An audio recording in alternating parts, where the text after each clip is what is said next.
But then when you dig into it, it's actually, there's nothing there.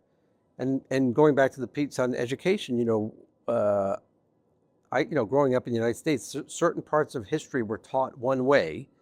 And then when I went overseas and I started studying, for example, the history of one issue from the point of view of the people of that country, it was completely different than the way it was taught in the United States. And there's a reason why it was taught a certain way in the United States, because of the influence of propaganda.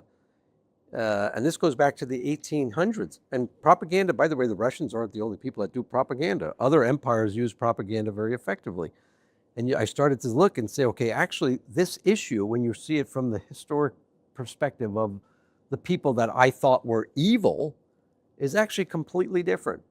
And it's too bad most Americans don't see this. Like they're not taught this side of the story, because it's completely different than what has been promoted. And some of what was promoted is based on disinformation that was used by one empire to weaken another empire so that they could take parts of that empire and put it in their empire.